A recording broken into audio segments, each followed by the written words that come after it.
जागासिनो दङ एसे खस्थ' जादों माने समायखौ खम मोनबायना होमबाबो बिराद खस्थ' मस्थ' बानायबाय थादों दिनै मोनानि भितराव जोबनांगौ बियो आरो जोंथ' माने नुबाय थादों बयबो माने खुसि बयनिबो मोखाङाव रंजानाय मोनसे फैदों आरो बेनो प्रमाना आरो 28टा जों एबसलुट मेजरिटि 28टा खम खोथा नङा बे खिन्थु दे गतिके मोजाङैनो जागोन गाबोन आरो जों जायखौ लिंहरनांगौ लिंहरजोब्बाय मतामति आरो बे बिभिन्न काउन्सिलनि हेडफोरखौ जों लिंहरदों जेसेबां काउन्सिल दं आसामाव आरो त्रिपुरानि राजा बिथाङाथ' फैगासिनो दं अलरेडि मिथिबाय जोङो आरो मेइन आलासियाथ' मिथिगौ बयबो खोनाखाबाय दिनै गभर्नर सार थागोन चिफ मिनिस्टार थागोन चिफ मिनिस्टार सारजों लोगोसेयैनो बिनि केबिनेट जिथु दल गासिबो फैगोन बायदि होनहरदों केबिनेट मन्थ्रिफ्रा आरो एमएलए फोर थागोन आरो जोंनिफ्राथ' थाखाबाय आरो माने बिर'धि दलपति देबब्रत शइकिया ना बिथाङाबो फैगोन होनदों लिंहरबाय जोङो आरो बिर'धि जोंनि माखासे लिडारफोरखौ जों लिंदों मथा-मथि रावखौ बाद होआखै बयबो थागोन गाबोन बे मोजां दिन आरो भट टेकिंआ बधय चिफ सेक्रेटारियानो एडमिनिस्ट्रेट खालामगोन 10 जनसो इएमखौ गाबोन होग्रोनाय जागोन माखासेखौ नायनानै उनाव खालामनाय जागोन आरोखि बेबायदि जोंनि प्लेनिं रायजो राजाफोरा जिरायनो हानाय बायदि जिरायनो हानायाथ' आंथ' बारा थोनाय बायदि नंबावाखै दाबो जेनेबा गसंनानै थानांसिगोन एसे माने जिबायदि फैनो नागिरदों जेरैनिफ्रायबो जायगाबो फिसा जाबायना जागोन एडजास्ट जागोन प्रग्रामथ' जाबाय थायो जोंनाव बेजों लोगोसे हाबाफारि माबायदि हारिमु आयदा माबा माबि बेफोरबायदि थागोन मोननैसो मोसानाय मानाय थागोन एसे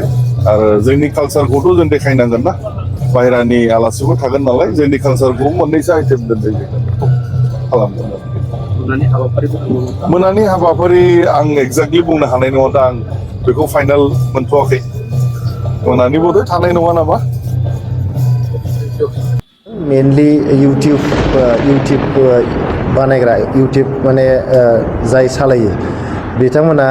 दिनैहाय सेक्रेटारियेटनि सिङाव हाबनानै मिथिया सोर पारमिसन होदों बिथांमोननो बेबायदि ओरैनो नर्मेलि बेयाव हाबनोबा पारमिसन नांगौ जायो मानो होनबा बे गभर्नर एटाचि आरो बावहाय गभर्नरा फैनानैहाय जेब्लानाखि बाव एसेम्ब्लियाव फैयो बा बिथाङा जिहेतु हेड अफ द काउन्सिला हिज एक्सेलेन्सि गभर्नरासो जिखुनु काउन्सिलनि बा स्टेटनि हेडआ जाहैबाय हिज एक्सेलेन्सि गभर्नरासो जायो गभर्नरा फैयोबा बिथाङा सेक्रेटारियेटआव थायोबा दान्दिसे समनि थाखाय रेस्ट लानो बा बिथाङा दसे हाबा मावनो बा माबा मोनसे बेबायदि आर्जेन्ट मिटिं थायोबा लानो थाखाय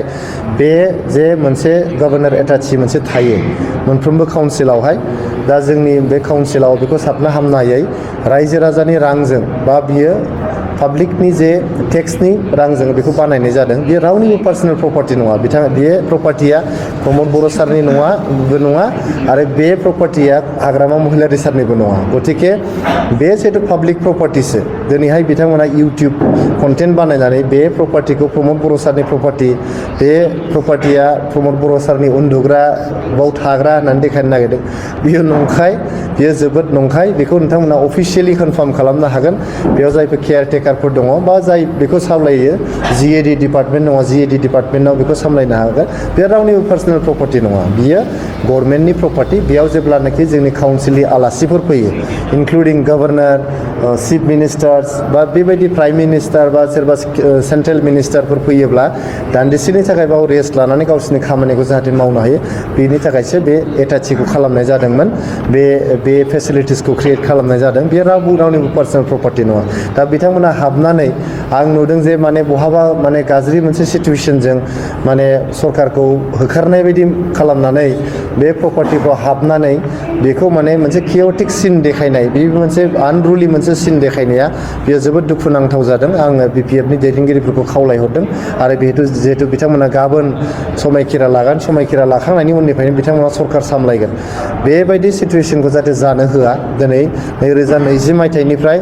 जोंनि बड'लेण्डआव गोजोना फैफिनबाय बयबो गोजोननि हां लादों बयबो गोसो बायदि बाथ्रा बुंनो हादों दिनै इउटिउब कन्टेन्ट बानायनो हादों बेबायदि थासारिया सिगाङाव गैया गैयामोन 2020 मायथाइनिफ्राय गोबां खौरांगिरिफ्रा बेयाव जिउ गारनो गोनां जादों गोबां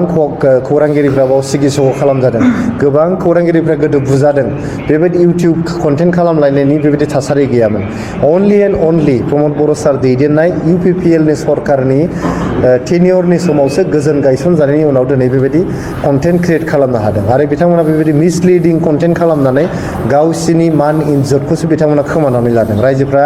लासैनो मिथिलांगोन बा अलरेडि मिथिखाबाय जे बे प्रपार्टिया प्रमद बर' सारनि प्रपार्टि नङा बियो सरकारनिसो प्रपार्टि बेखौ दिनै BPF नि सरकार जाबाय BPF-आनो बेखौ बाहायगोन आरो जायखि सरकार फैया मानो हमना ला 2030 मायथाइयाव गुबुन सरकार फैगोन 35 मायथाइयाव सोरबा सरकार फैगोन गतिके जायखि सरकार फैया मानो बे सरकारफ्रा बेखौ बाहायलांनो हागोन आरो बियो रायजो राजानिसो प्रपार्टि बियो सरकारनिसो प्रपार्टि गतिके